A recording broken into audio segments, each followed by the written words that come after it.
Hi, my name's Samantha. Today I'm going to show you how to paint this lovely Bluebell Woods picture. I'll just put it in front of the camera so you can see it. It's taped to my board. So we've got a big main tree here. We've got the lovely bluebells on the side of a hill here and some background trees here. Now I've lightly sketched out on my paper the line of the hill coming down, the large tree and some of the background trees. That's all the sketching that I'm going to need for this. I've also got a black and white picture here that I printed out. Now this shows me the different the tonal values. The darkest area is obviously the tree trunk and some of these background tree trunks. Everything else is more or less a mid-tone apart from this little bit of sky we can see peeping through here. So it gives you a vague idea of how you go about your painting, because of course in watercolour we work from light to dark. So our big main tree will be one of the last things that we attempt to do before we add in the finishing touches.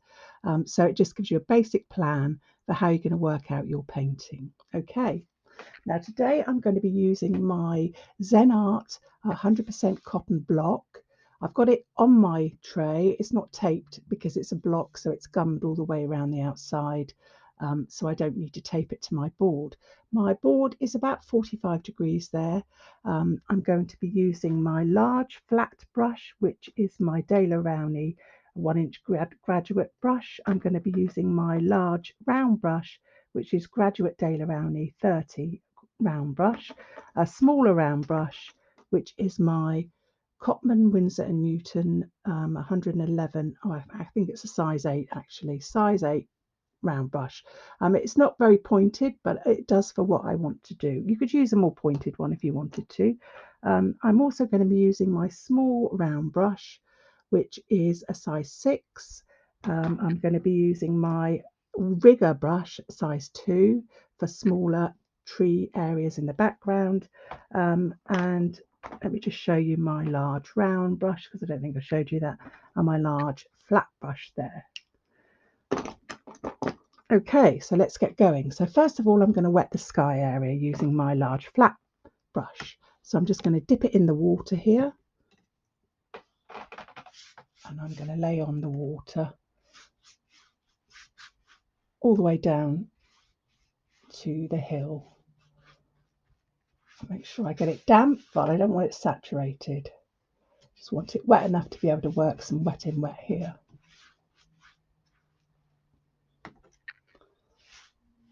Of course, the water, if I start at the top, drips down.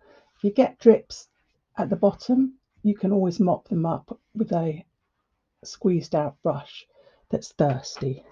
So I'm just going to dab my brush on tissue, go back in and mop some of that up along the bottom there so it doesn't drip right down. It doesn't really matter if it does at this stage, but I just want to know what I'm working with. Right, so my sky area is wet. Now I'm going to mix up some yellow ochre on my palette and with a touch of burnt sienna. Now you can use your raw sienna for this as well, because that's an orangey colour. What I'm aiming for is an orangey colour for the sky. I know skies are blue, but in this case I'm doing an orangey sky because it's a complementary colour to the bluebells. So it will help to draw the eye down to those bluebells in the field at the bottom, in the woody glade. So just going to go over the trees, down with that. It's hardly going to show anyway once it's dry, but it just adds that touch of lightness to the sky that you can see poking through. Okay, rinse that brush out, dab on my tissue. So now I'm going to go in with I think I'm going to use my smaller round brush actually, and no, I'm going to use the larger round for this bit because I'm still working a larger area. I'm going to add some sap green to the sky area, but it's not for the sky, it's for the trees in the sky area that you can see. So what I've done is I've mixed up it's quite a watery mix of sap green, but I don't want my brush full of water, so I'm dabbing it off on the tissue. And then I'm just going to add some of that in here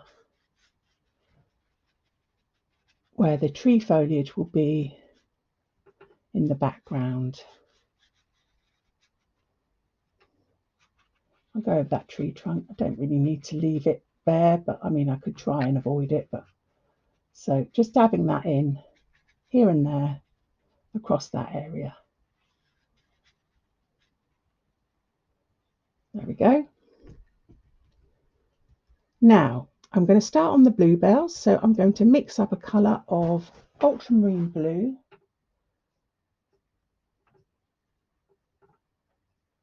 and I'm going to mix some pink colour with that. You can use alizarin crimson, or you can use another pinky colour like rose madder or quinacridone rose. So I think I've used a bit of rose madder for that. It's just to lighten it up a little bit. Now before I go in with the bluebells, I'm going to wet some of my paper in the field area. Now I'm not going to wet it all. I'm just going to put some streaks of water. I'm not going to take it up to the green because then that will run straight down into it. So as you can see, I've wet some of the area, but not all of the area. You drop this colour, this bluebell colour, in here and there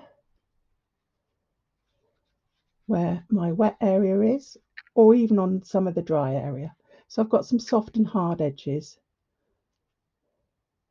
I'm not really looking at the reference photo at this stage. I'm just aiming for random bluebells here and there.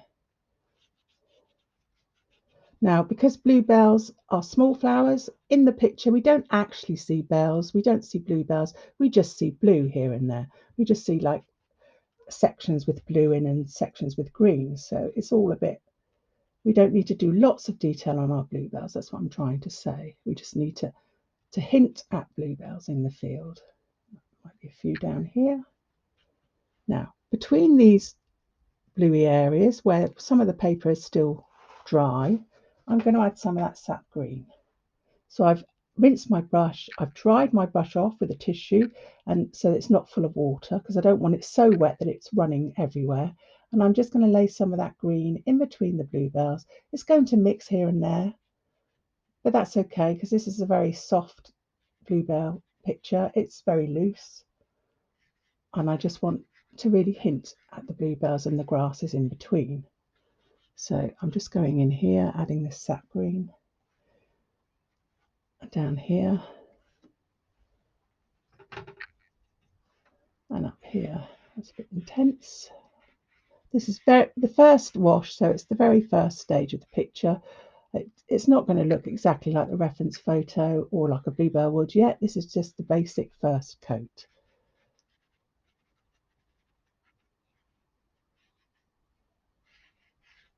So here we go. Pop some of that down there and in the corner here.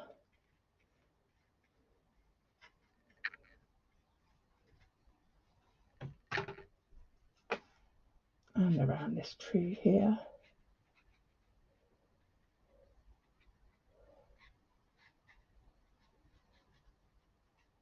There we go. That will do for now. So we've done our sky at the top. We've done that with a orangey colour. We've added our sap green for the tree foliage area, and we've laid in our first suggestion of bluebells and the grasses in between. Now, while it's still damp up here, I think it's still slightly damp, I'm going to go in with my small round brush, and I'm going to add a little bit of burnt sienna to that sap green, so I get a darker sort of browny green colour. And I'm going to put some suggestion of these trees in the background. Now it's still damp, so it will diffuse slightly, but that's okay.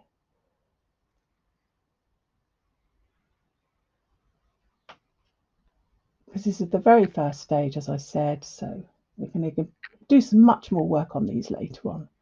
So we just want a suggestion of tree trunks here and there.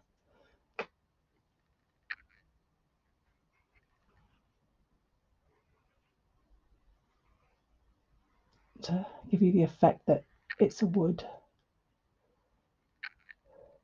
Take them right up to the top if you want to. And we're not going to touch our main tree at this stage. That will come later. I think my paper's dried off at the very top there. That's fair enough.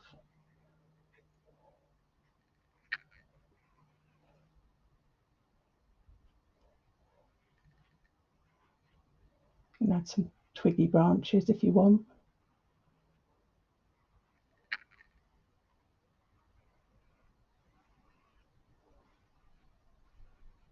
But we're going to go back in later and do some more of that.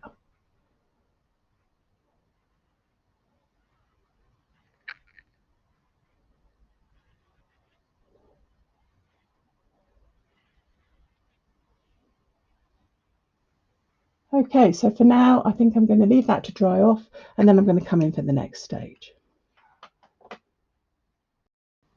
Okay, so it's dried off now. It's not, I think it is completely dry, which is fine. So I'm going to work on my bluebells a little bit more. So I'm going to mix up some more of that bluebell colour. So I think I used Rose Madder and the ultramarine blue for that. So let me mix up a slightly more intense mix of that.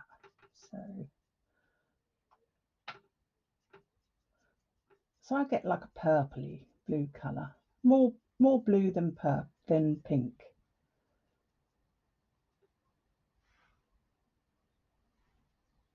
And I'm going to just lay some of that randomly over the bluebell area.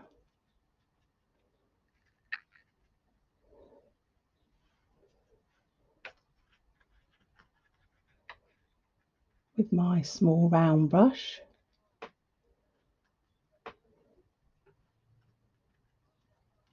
You can vary the colour here and there. You can put more blue in it if you want to, and more pink in other areas. So all the bluebells are different shades of blue or purple, so you can get that effect. And really I'm just dabbing here and there with the brush just to get some effects of the bluebells. I think I'll add a little bit more blue to some of that just to blue it up a bit, and put some, and then here strengthening that. For the more distant ones I'm being more random, so I'm just squishing the brush, almost dry brushing really, across the blue area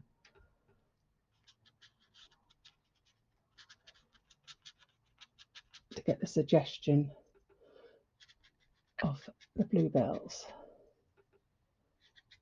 Some more pink than blue, some more blue than pink.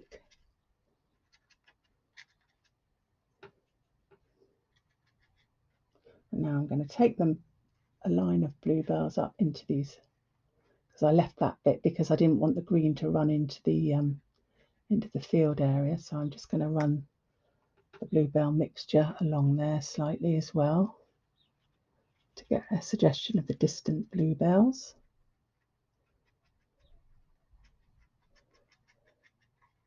It's great because you don't know what you're going to get. You're just going in there and playing with it, and you don't know what the end product's going to look like at all, but you hope that it's going to all come together in the end. Now, you can do some splattering if you want. So if you use a watery mix of your bluebell colour, so I'll just mix up a little bit more. And then towards the bottom, I suppose, that where they'd be more distinctive, you can add some brush splatters. Be careful not to get it into the top of the sky area if you're going to do this. You can do that by either directionally just trying to hit the area you want, or you can cover the top area up with a piece of scrap paper to avoid getting it into that area. It's quite a nice effect. It does give you the effect of the bluebell flowers in the distance. I've got to be careful here because I'm near the other area. Right. It's quite pretty. Some more intense splashes down towards the bottom. Let's get a bit more water, a bit more pink.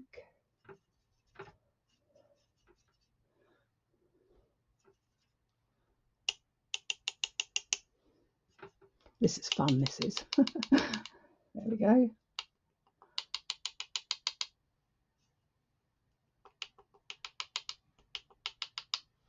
Okay, that's really quite effective. Now we're going to go back into this tree area. So I think I'm going to use my rigger brush, and I'm going to use a more intense greeny colour.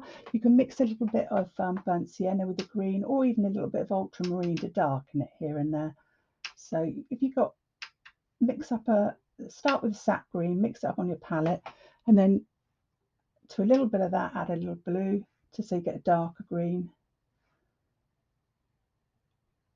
And then you can add the sap green to perhaps a little bit of burnt sienna, so a bit more green in there, so you get a different sort of browny green. Now remember, it is spring, so the trees aren't going to have loads of foliage, they're just going to have a little bit. It's spring green, so that, I think that one's a little bit too brown. Just going to add a bit more green to that, as better. So spring green is a very sort of bright light green colour.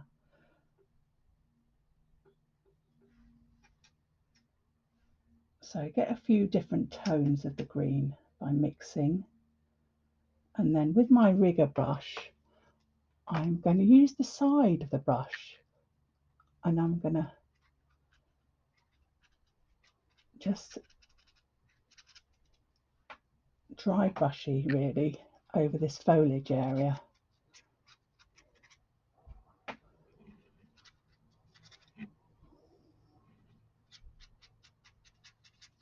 Just scraping it. Darker green maybe towards the bottom where it's darker and not so light. Don't worry about the tree trunks, we're going to go back into those a bit later on.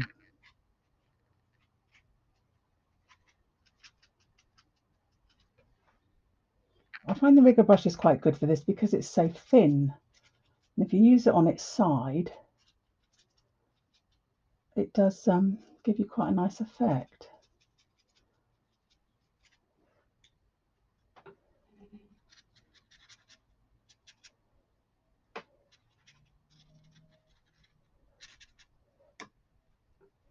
Maybe a little bit darker here and there.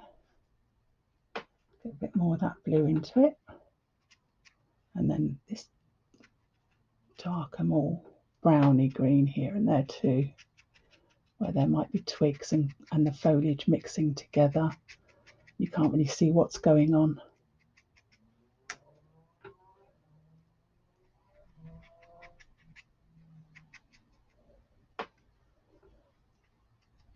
Dropping it in where I've already painted on some of it, and now working wet and wet in places, and I'm also working wet and dry in other places. I might knock the camera so it might wobble here and there as I'm working, but don't worry. Hope you can see what I'm doing.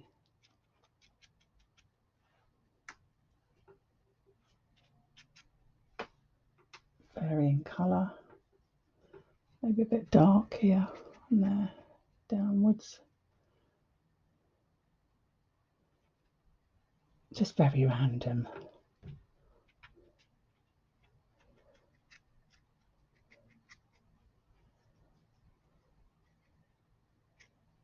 Using the darker green towards the bottom where the shadow would be.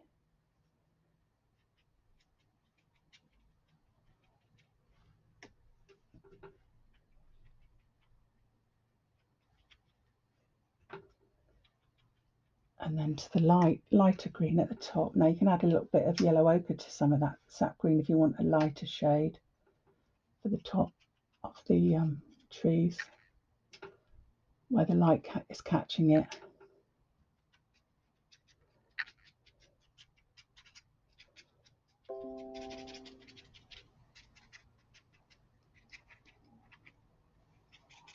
There. Now we're going to start on the main tree. So for that, I'm going to wet the tree trunk first using my large round brush. To get my tissue so it's not too soaked.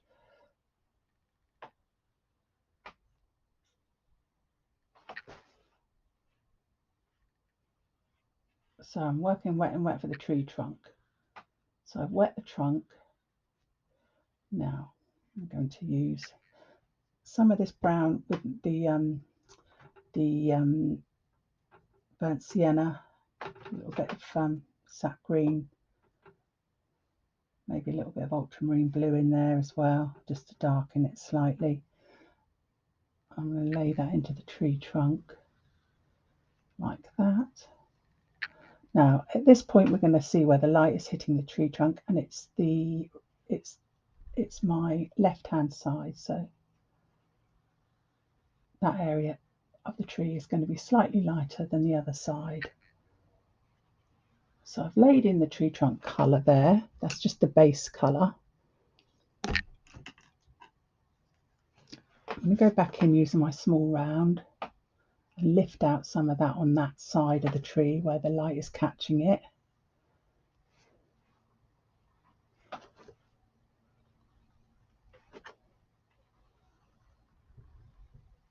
On the other side of the tree, I'm going to mix a darker colour, so I'm going to use burnt umber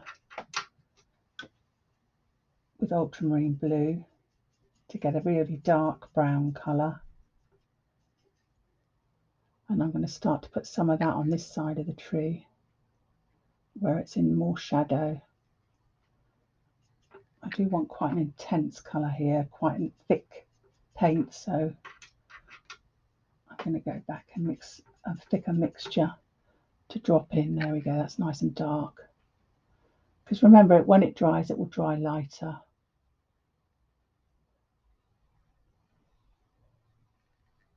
And we've got some branches as well coming out for that tree.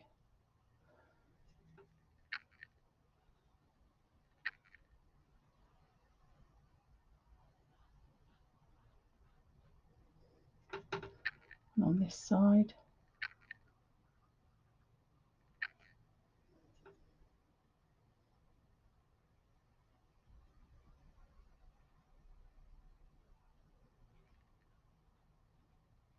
now I'm going to use my store card in a minute, or actually my ruler. But you can use your store card if it's to hand to do some scratching out effects on the tree, the bark. Just darkening that a bit more because we're going to be lifting some out in a minute.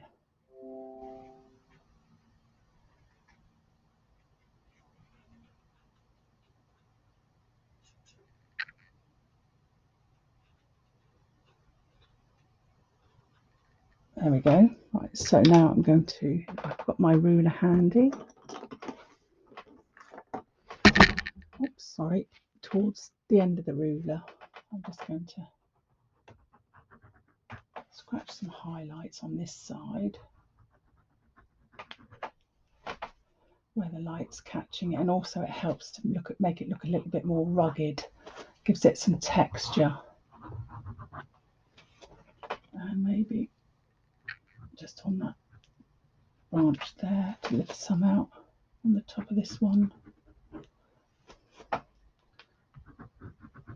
into there. There we go. So that's made it look a lot more rugged, a lot more tree-like. Now I'm going to go back into these background trees and I'm going to work a bit more to define some of those. So I've still got my mixture on my palette for those, which was the burnt sienna and the sap green. And I'm just going to strengthen up where I've gone over with the green in places. It's lost some of its definition. So I'm going to add some more into these trees, remembering which side would be darker and which side would be lighter. It's quite nice because it's still wet in some areas where I've put the foliage in. So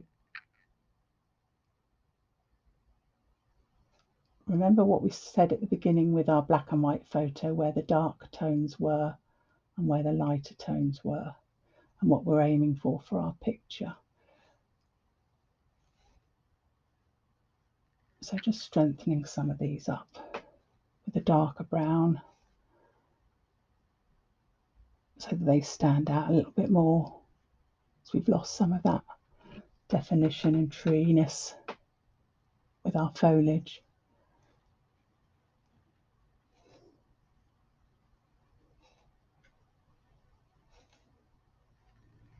There we go. Now we can add some twiggy branches and things to those as well using our rigger brush, which I'm just about to do after I've strengthened that. So rigger brush, mixture of the brown colour and random twigs.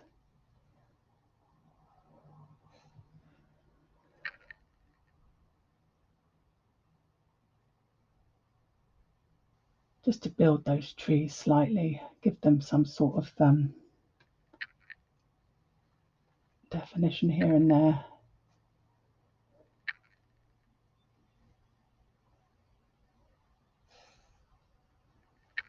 Because remember, we can't really see what's going on in the background, it's too distant.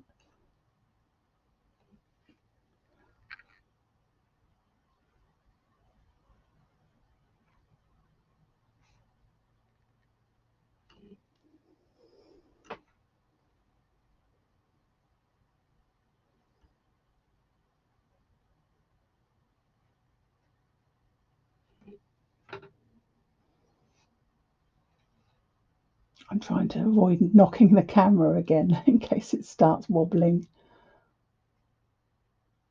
There's not much room here for my setup, so I'm a bit cramped.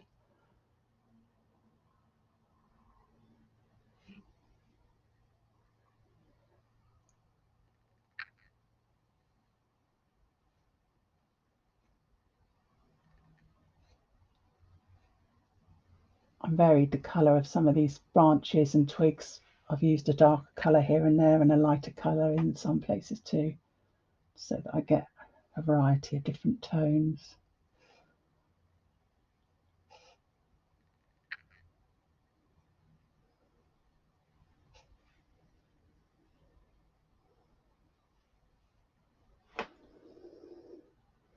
How's that looking? Not too bad.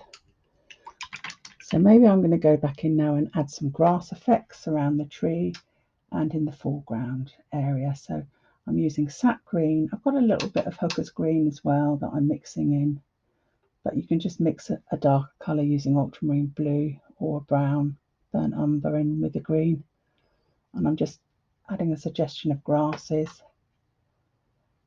in the foreground, some greener, some browner. And I'm still using my rigger brush as well. And we'd have leaves as well, wouldn't we, for the bluebells? So it's just to give that effect, especially in the foreground where the things would be closer to us. We'd be able to see it in more detail. Not great detail, but more detail.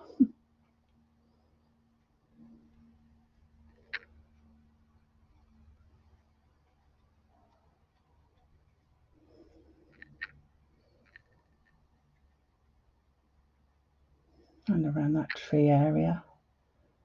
The shaded side of the tree is going to be darker, so I'm using a really dark.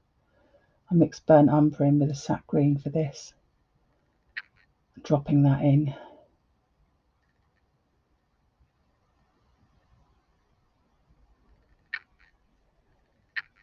And back to some of these bluebell stalks, leaves, suggestion of here.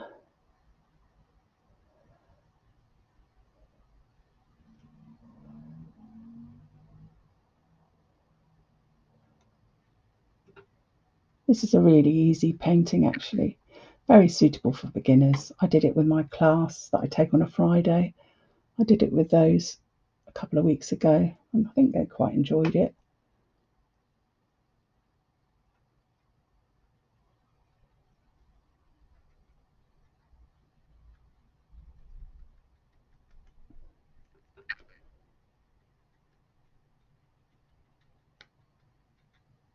Just flicking the brush.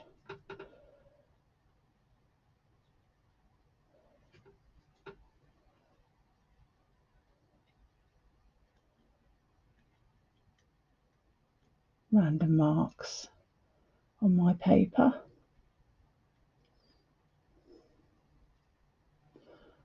Using a mix of what I've got on my palette Remembering where the light's falling on this side, there'd be shadow area this side, so everything would appear slightly darker.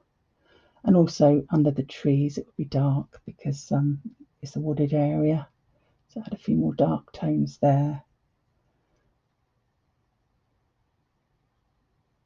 Just to bring it together, join the shapes, connect the shapes, make the painting look more coherent.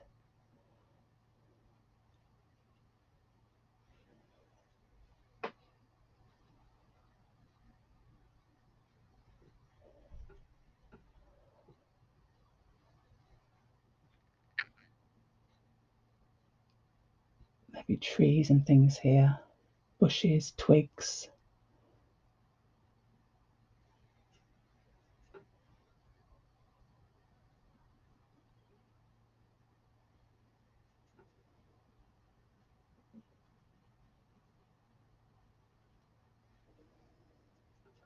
I'm quite enjoying this, to be honest. It's fun and it's soothing. It does it's therapeutic painting. Just love it. Just takes you away from the woes and the stresses of your life for a little while. You can forget everything and just concentrate on what you're doing with your brush. And it doesn't matter what you get at the end, it's the process that counts, the enjoyment that you get out of it. That's what I think anyway. There we go. That's looking rather lovely. Now I'm just going to touch up on some of these bluebells, just adding a little bit more in here and there in the front, where it would seem darker and more pronounced. So let's get a nice bluebell colour, pink, blue.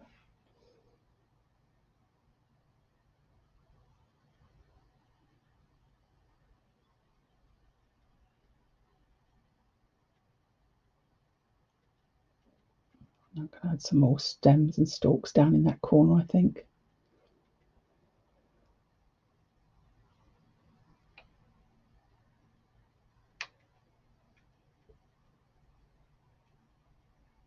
There we go. Now let's add more stems and stalks.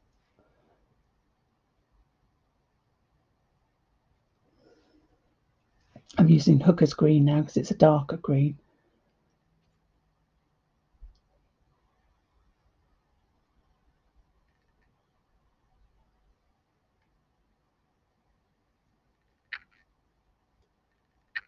It doesn't matter really, you can use sap green. Sap green's a lovely springy green. But it does look a little bit unnatural. Sometimes it's better to mix your greens because you get a more natural looking green. But for this one I'm not really worried.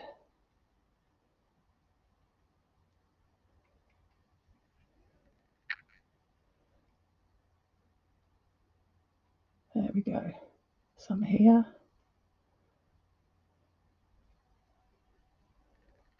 A little bit more maybe here. Okay, I think that's just about done now. I hope you enjoyed painting with me today. I thoroughly enjoyed doing that one actually. There was a bit of wet and wet, some scratching out, using darker tones and some splattering, so it was fun. Hopefully I'll see you again in the next video. Thanks for joining me. Bye.